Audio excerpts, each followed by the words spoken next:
안녕하세요. 소마50입니다. 오늘은 람보 시리즈에 대해서 이야기를 할 건데요. 사실은 어저께 이제 람보 마지막 편, 다섯 번째 영화의 람보 라스트 워라는 영화를 봤습니다. 그러면서 이 영화 한 편에 대해서 이야기하는 것보다는 람보 시리즈 전체에 대해서 이야기를 하는 것이 나을 것 같다는 생각이 들었고요. 이 리뷰는 좀 스타일을 바꿔서 패키지라든가 이 람보 관련된 제가 갖고 있는 자료들을 좀 가지고 보면서 이야기를 하려고 합니다. 일단 람보라고 하는 이 최신작 람보 라스트워의 지금 이제 전단지를 가지고 하는데, 이 영화 보면 이 전단지의 뒤편에 보면 람보의 시리즈의 연도가 나와 있습니다. 일단 람보의 첫 번째 영화는 1983년에 나왔고요. 두 번째 영화는 1985년, 세 번째 영화는 1988년입니다. 그 다음에 20년이 흘러서 네 번째 영화가 2008년도에 나왔고요. 그 다음에 이 람보 라스트 워라는 영화가 2019년에 공개되게 됩니다. 사실 실베스터 스텔론은 1946년생이거든요. 그러니까 이 실베스터 스텔론이라고 하는 인물은 로키라고 하는 영화와 람보라는 영화 두 편의 아주 중요한 캐릭터 무비를 거의 인생의 작품의 거의 전부라고 할 수 있을 정도의 배우인데, 그 중에서 이제 어두운 쪽이라고 할 수 있는 역할이 이 람보 시리즈인 것 같습니다. 일단은 뭐 로키가 나온 것은 1976년이니까요. 사실은 이제 람보 캐릭터는 그에 비하면 한참 뒤에 만들어진 캐릭터죠. 1983년이니까. 자, 일단은 제가 가지고 있는 그 블루레이를 같이 보면서 얘기를 해볼게요. 이 블루레이 람보 3부작 1, 2, 3편이 들어있는 이 블루레이는 현재도 지금 그 온라인 사이트에서 판매되고 있는데요. 이 세 편의 영화, 비슷한 시기에 만들어졌던 83년, 85년, 88년 이렇게 세 편의 영화가 수록되어 있어요. 일단은 그 첫 번째, 원래 사실 람보라고 하는 이름이 붙어 있는 거는 1편에서는 원래는 안 붙어 있었죠. 퍼스트 블라드라고 되어 있었고, 이 작품은 원래 소설 원작이 있습니다. 그래서 이 람보 전 시리즈에는 캐릭터를 만든 이 소설 원작자의 이름이 항상 나오는데, 그 원작자의 이름이 데이빗 모렐이에요. 데이빗 모렐의 퍼스트 블러드 1972년 소설이 원작인 작품이 이제 이 람보 1편입니다. 람보 1편과 그 뒤에 속편들은 사실 성격이 많이 달라요. 그러니까 이 람보라는 캐릭터는 영화에도 언급되지만 17세 베트남전에 참전했던 인물로 설정되어 있거든요. 그 속에서 이제 특수부대 그린베레에서 활동을 하면서, 뭐 아시다시피 특수부대라고 하는 거는 잠입을 해서 상대방을 이제 암살하거나 비밀 작전을 수행하는 부대잖아요. 그러니까 이제 완전히 전문 킬러인 존재가 된 거죠.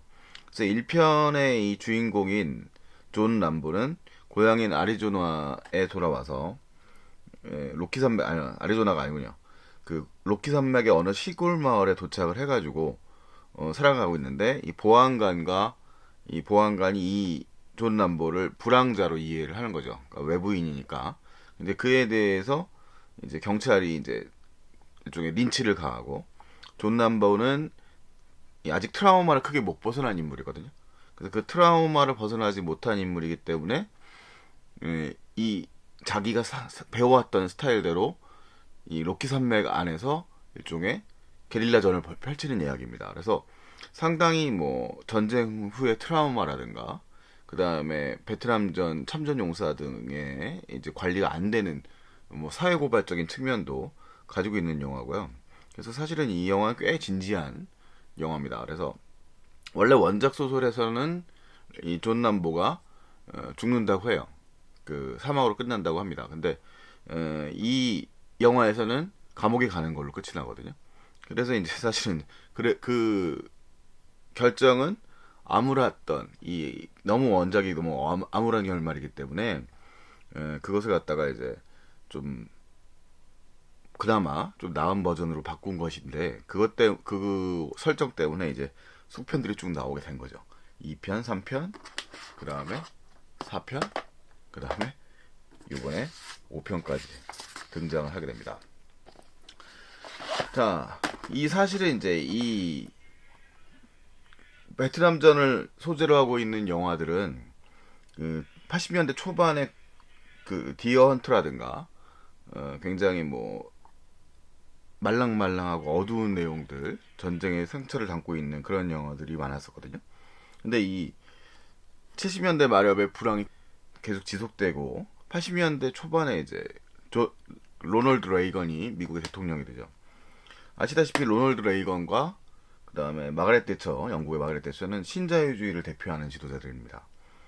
그래서 하여튼 람보 2가 공전의 히트를 치는 바람에 이 실베스터 스텔론은 엄청나게 그 큰 성공을 거두게 되는 거죠. 로키 시리즈의 4편이 그 미국과 소련의 대표 선수가 대결을 하는 내용으로 다뤄지잖아요. 그래서 당시 이제 비평적으로 엄청나게 많은 비판을 받게 되는데 람보 2도 마찬가지입니다. 되게 단순한 액션물인 거죠. 일종의 미국의 영웅 킬러가 베트남 부대를 갖다 부셔버리는 내용이니까 당시에 이제 미국인들 입장 그리고 레이건 시대의 이제 마초 이미지에 부합되는 영웅이긴 하지만 현재 관점에서 보자면 굉장히 정치적으로 편향되어 있는 우파적인 영화라고 말할 수도 있습니다. 어쨌든 간에 이제 그 시기에 뭐 그걸 생각하면서 사람들이 관객들이 이 영화에 열광했던 건 아닐 테니까 뭐 지금 그걸 가지고 크게 따지는 것은 뭐 시대의 풍경이라고만 볼 수 있는 것이지 다 비슷한 거거든요. 뭐 당시에 코만도도 거의 람보의 아류라고 할 수 있는 영화인데 이 아놀드 슈와르츠네거가 출연했던 영화고 납치된 뭐 어떤 중남미의 무호 국가에 가서 자신의 완력으로 모든 거를 정리하고 딸을 구출해 온다는 얘기가 이제 코만도입니다. 뭐 비슷한 스토리를 가지고 있는 거죠. 람보 2의 성공으로 인해서 더 많은 제작비로 만들어진 영화가 람보 3예요. 이 람보 3는 여기 보이는 이제 이 헬리콥터가 직접 동원돼. 당시에 이제 아시다시피 CG가 있던 시절이 아니니까 실제로 이제 아프가니스탄이라고 하는 배경에 하고 역시 이제 이 람보는 다시 위험한 작전, 비밀 작전에 투입돼 가지고 이 전쟁터에 투입돼서 임무를 수행하는 내용인 거죠. 당연히 이 당시에는 아프가니스탄이라는 나라가 소련에 의해 침공을 받았거든요. 그러니까 그 소련의 침공을 받은 아프가니스탄의 그 무자헤딘과 연합하여 람보가 이제 이 소련군을 박살내버린다는 얘기가 이제 람보 3입니다. 그래서 아주 냉전 시대의 영화인 거죠. 그래서 여기서도 마찬가지로 이제 과묵한 이 킬러 람보는 이 적들을 갖다가 뭐 부셔버리는 겁니다. 이 영화에서는 이 사람의 정신적 지주인 트로트만 대령 돌아가신 리처드 크랜나가 출연하고 있는 뭐 1, 2, 3편에 모두 나오는 인물인데 그분을 구하기 위해서 이제 투입돼서 가는 내용이 이제 이 람보 3편이에요. 그래서 이 80년대에 만들어진 람보 3부작인데 이 3편은 사실 이제 기대에 비해서는 이 영화의 연출자가 원래 러셀 멀케이라고 하는 하이랜더의 연출자로 예정됐었는데 뭐 여러 가지 제작비상이라든가 갈등 때문에 피터 맥도날드라는 이제 촬영 감독 출신의 감독이 이제 연출을 합니다. 근데 이 영화는 뭐 워낙 전편이 그 액션 영화로서는 엄청나게 하여튼 히트한 영화였기 때문에 기대를 굉장히 많이 받았었습니다. 저도 심지어 이걸 단체용 중학교 때 단체 관람으로 이 영화를 봤던 기억이 있어요.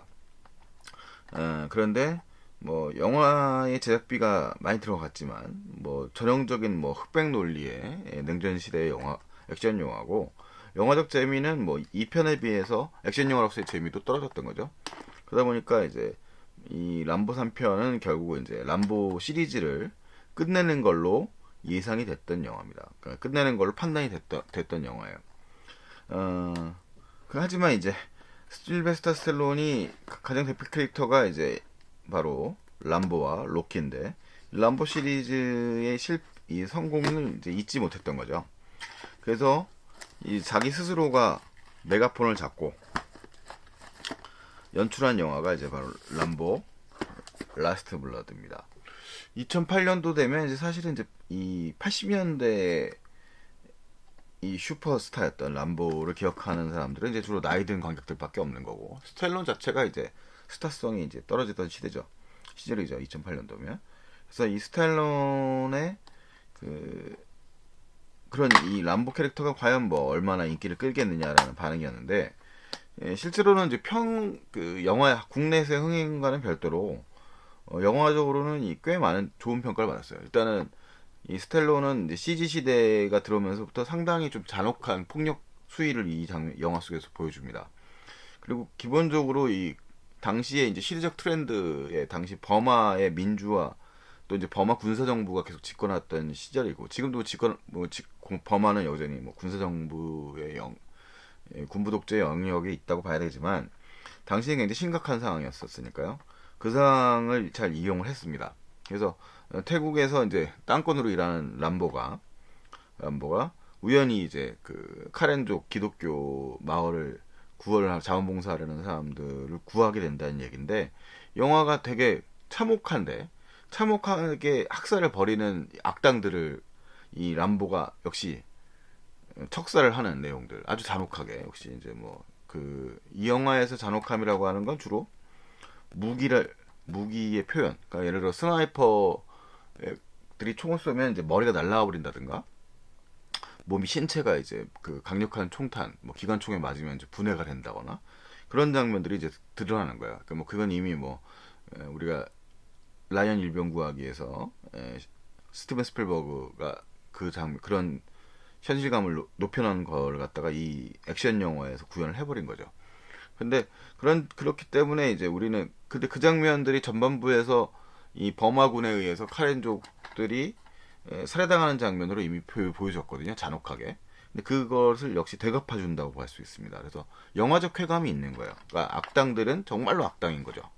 그래서 이 람보 4 라스트 블러드 이 4편의 경우에는 나름대로 뭐 영화적 재미도 있고 액션 영화로서의 재미도 있습니다. 물론 깊이야 당연히 이 람보라는 캐릭터의 폭력적인 측면들 자체가 뭐 아주 높은 평가를 받을 수는 없겠지만, 액션 영화 장르물로서는 나쁘지 않았던 영화인 거죠. 재미를 갖추고 있는 영화예요. 자, 그러면 이제 람보 라스트 워라고 하는 영화는 뭐 어떤 영화냐? 이 영화는 이제 아까 이 실베스터 스텔론 46년생이라고 했지 않습니까? 그래서 이 람보 라스트 워에서는 실베스터 스텔론이 그 아리조나 자기 고향으로 정착을 합니다.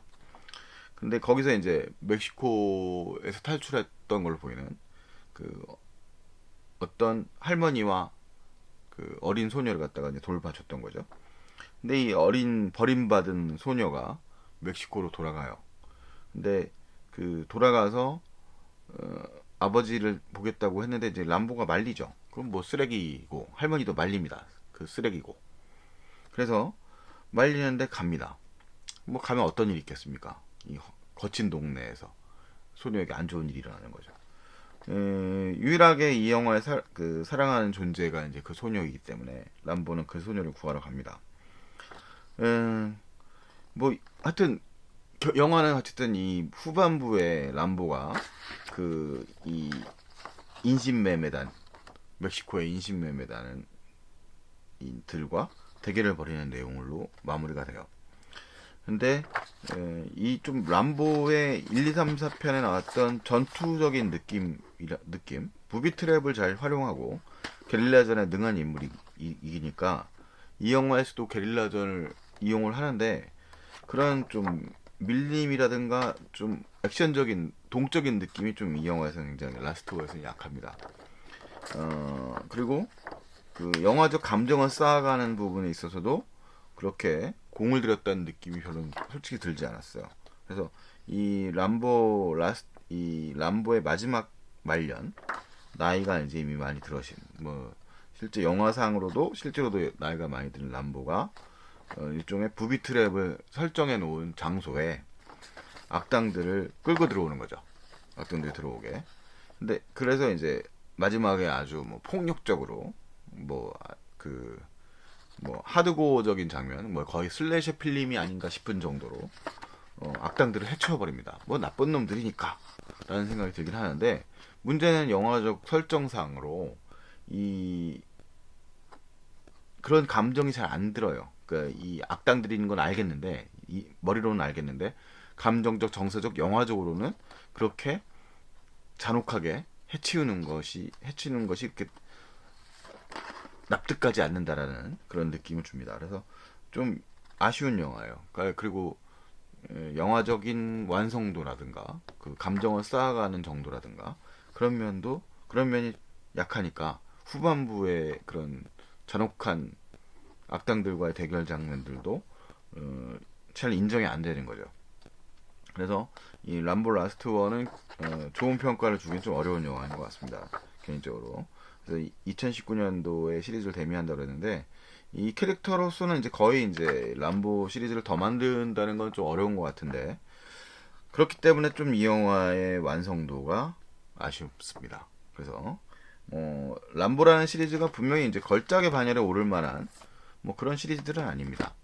그냥 80년대 냉전 시대의 하드바디 액션물의 아이콘이고 그 아이콘의 캐릭터를 이 실베스터 슬런이라고 하는 배우가 잘 구축하고 놨던 영화인 거죠. 하지만 그렇게 이제 어쨌든 간에 뭐 좋든 싫든 간에 한 시대의 아이콘이었던 배우 캐릭터가 잘 못 만든 영화로 해서 퇴역해버리는 느낌을 주기 때문에 애정이 좀 뭐라고 할까 아쉬움이 이제 큰 겁니다. 람보 라스트 워뭐 그래서 그런 부분들을 이야기할 수 있을 것 같고요. 그 다음에 뭐 이 부가판권에 대해서 말씀을 드리면 이 블루레이 이 사실 람보 시리즈는 캐럴코라고 하는 옛날에 이제 터미네이터 2편 등을 만들었던 제작사에서 만들어가지고 이 판권이 메이저에 있지 않아요. 그래서 이 영화의 경우도 컨텐트 존 제공이라고 되어 있는데 2011년도에 이 블루레이가 만들어졌습니다. 그래서 이 블루레이의 경우에도 거의 이제 비슷한 판본으로 지금 현재 아직도 이제 온라인 사이트에서 유통이 되고 있습니다. 가격은 2만 원 정도면 이 트릴로지를 살 수 있는 것 같습니다. 아주 저렴하게 뭐 염가에 구할 수 있는 거죠. 그 다음에 람보 4 이 DVD는 지금 제가 알아본 바에 의하면 루트상으로는 별로 이렇게 쉽게 찾기는 어려운 DVD예요. 뭐 이렇게 완성도가 그러니까 틀어보니까 DVD로서 뭐 자막 처리 이런 것도 좀 문제가 있는데 어쨌든 간에 이것 자체를 구하기가 어렵다는 게 좀 문제가 있습니다. 그리고 블루레이는 국내에 나오지 않았어요. 뭐 람보가 인기 시리즈물이 아니다 보니까 근데 하여튼 재밌는 거는 람보 4가 흥행에 성공하니까 실베스터 스탈론이 이제 재미를 붙여서 하드바디의 스타들을 모아서 만든 시리즈가 이제 익스펜더블 시리즈입니다. 이 영화의 성공이 익스펜더블 시리즈의 탄생으로 이어진 거죠. 이게 좀 껍데기 안 좋으니까요. 익스펜더블 시리즈에는 실베스터 스텔론, 그 다음에 돌프 룬드그렌, 그 다음에 이언걸, 뭐 이제 현 시대의 제이슨 스타뎀, 뭐 이런 인물들이 쭉 등장하네요. 그죠?